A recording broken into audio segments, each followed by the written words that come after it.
There was a little cartoon in the paper not all that long ago, and Grandpa was talking to his children, and the children were trying to get Grandpa to go ahead and make some funeral plans. And so he said, well, my first wife was buried on the West Coast, and his new wife now was in the central part of the country. And so the kid said, well, you know, you could be cremated. You could have half your ashes out with your first wife, and you could have the other half of your ashes with your second. Grandpa got this smile on his face, and he said, so for the first time in my life, I can be two places at once.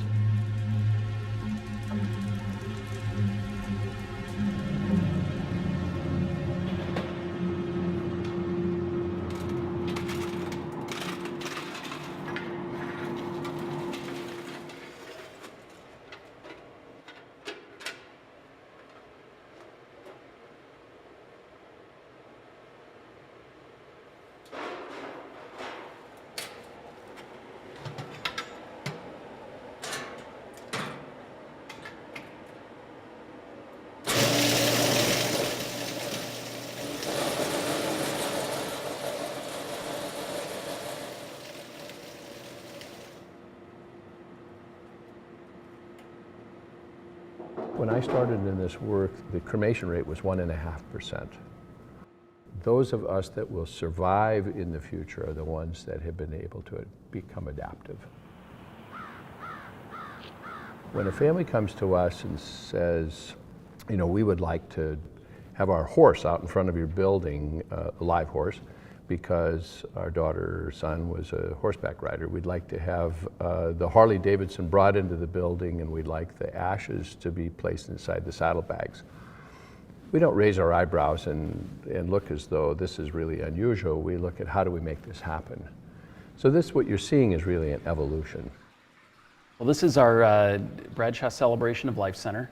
This is our new concept, or where we see the future funeral service going.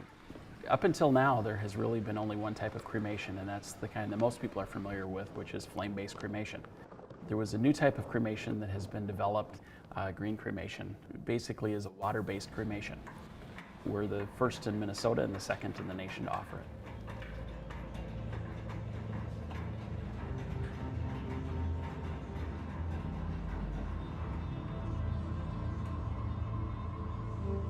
I think for me, being the operator of a crematory, it's something that's very personal. And living here in a small town, we end up knowing a lot of the people who we serve. I remember one case especially where it was a father and his son had died in a car accident. And we didn't have the viewing in this room. It actually took place on the other side, which was never the intention. And the father said, can I come around and actually help you place my son inside? For him, it was, I was there when my son was born, and I'm going to be there in the very end also.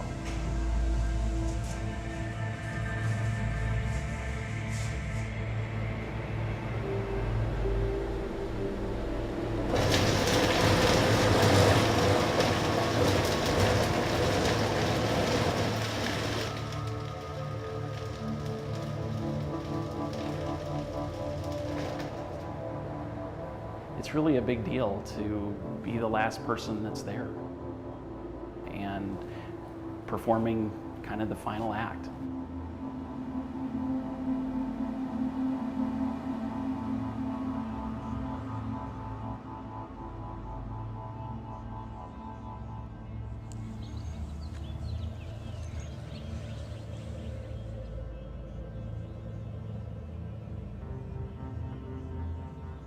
Barium is a place for cremated remains, and each individual unit is called a niche. Niche. Mm-hmm. Well, those are all urns that fit in any of our niches. Yeah, but you could put them because they're decorative. Yeah, we probably don't have more than 15 or 20 years left, but have to figure it out.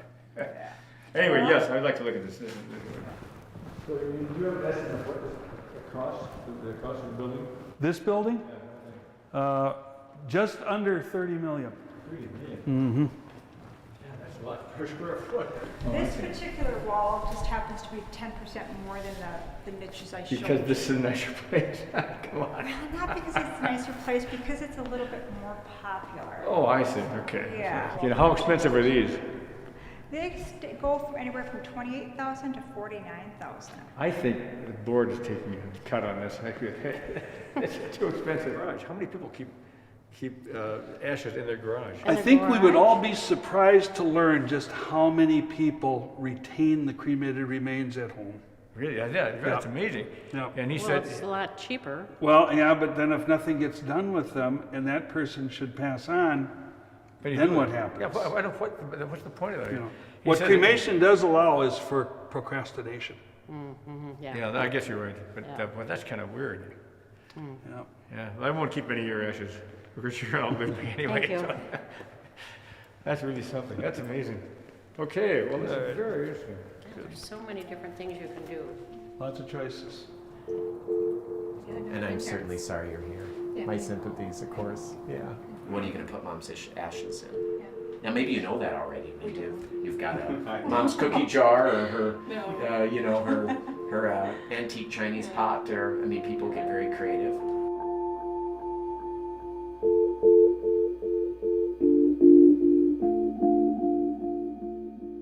One of our funeral directors on staff here was at Disneyland and was on the Space Mountain. Isn't that Disneyland? Space Mountain, right? And somebody was ahead of them on the roller coaster, scattering their loved one off the roller coaster. And he's like, you know, not kidding. So, yeah, I mean, everything is fair game at that point. Bad taste alert. New company turns dead people into ammo. 1 pound of Grandpa's remains is enough for a case, 250 rounds of 12-gauge shotgun shells. There you go. $1,250. Holy Smoke LLC will take care of it for you. Earthrise service, base flight with return to Earth, starting at $9.95. Launch to lunar orbit or the surface of the moon, $12.50. Yes. And then the ultimate Voyager service, launch into deep space. The Celestis Earthrise Memorial Service launches a symbolic portion of cremated remains to outer space on board a powerful rocket and gently returns the precious cargo to Earth, creating a memorial keepsake unlike any other. There comes a point when we need to figure out something to do with those ashes. You know, some type of burial or a committal service or scattering or whatever it is. Some families will create a shrine. Some people I've known where they've taken the loved one and put them in the car, put a seatbelt on them, and take them for a ride. Or another person might put the ashes in bed with them and say, "Good night, honey." In other words, they create a false reality. You know, even though somebody might rationalize this, it's still not rational. In the sense that, you know what, they're not here. This is just ashes. This is not them. Does the urn look okay and everything? Okay, good. I like that one. And we're just getting the coffee going right now and everything. And all right. And that's your wedding portrait on the left?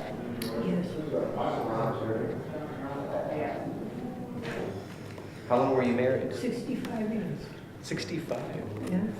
That's a pretty good run. Yeah. Was good. All right, I see your guests are starting to arrive, so I'm going to go ahead and put on the video now, if that's okay.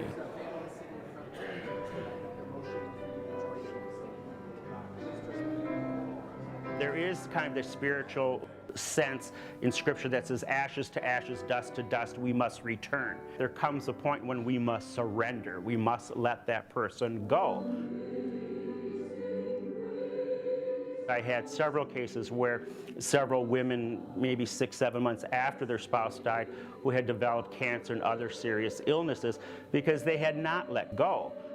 Cremation, yes, gives people a bit more liberty not to rush, yet it is very important that they do something.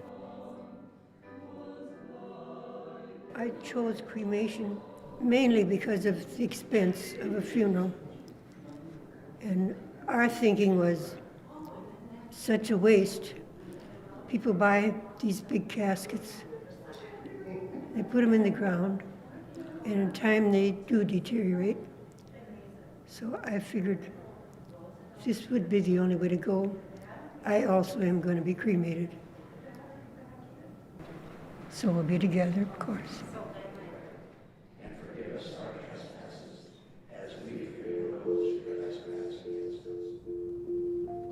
We live our lives not terribly mindful of the fact that we are going to die. It's an easy thing to ignore.